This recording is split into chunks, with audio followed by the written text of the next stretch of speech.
సంఘంలో ఉన్న ప్రతి ఒక్కరికి, ఈ వీడియో చూస్తున్న ప్రతి ఒక్కరికి కూడా విఐసి మినిస్ట్రీస్ తరఫున హ్యాపీ యానివర్సరీ. ఈ సంఘ పరిచర్యలు ప్రారంభించి 4 సంవత్సరాలు గడుస్తుండగా ఆయన యొక్క కృపను కూడా నూతన పరుస్తున్న దేవునికి మరి జీవితాంతం కూడా కృతజ్ఞులమై జీవిస్తాం. దేవుడు సంఘ పరిచర్యల్ని ఇంకా విస్తరించాలని, మీ అనుదిన ప్రార్థనలో జ్ఞాపకం చేసుకోవాలని మీ అందరినీ కోరుకుంటున్నాను. మరి ఈ యానివర్సరీ సందర్భంగా దేవుడు ఈ సంవత్సరానికి తగినట్టుగా ఇచ్చిన వాగ్దానాన్ని జ్ఞాపకం చేసుకోవాలని కోరుకుంటున్నాను. యెషయా గ్రంథం 43వ అధ్యాయం 2-3 వచనాలను గమనించినట్లయితే 2వ వచనం ఆఖరి మాట, అలాగే 3వ వచనం మొదటి మాట.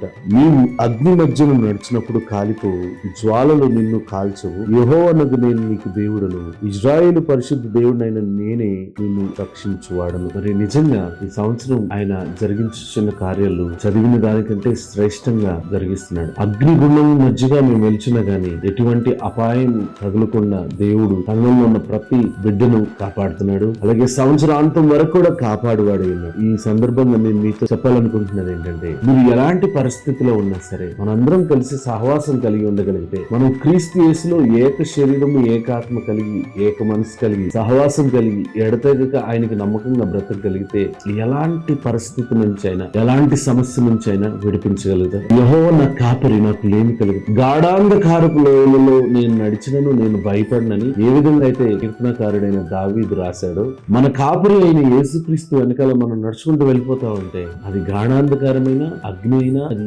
ఏదైనా సరే మన గమ్యానికి మనం వెళ్తున్న ప్రయాణంలో మనల్ని ఆపలేదు. దేవుడు మిమ్మల్ని మీ కుటుంబంలో సంవత్సరం అంతా కాచి కాపాడి విస్తారంగా ఆశీర్వదించును గాక.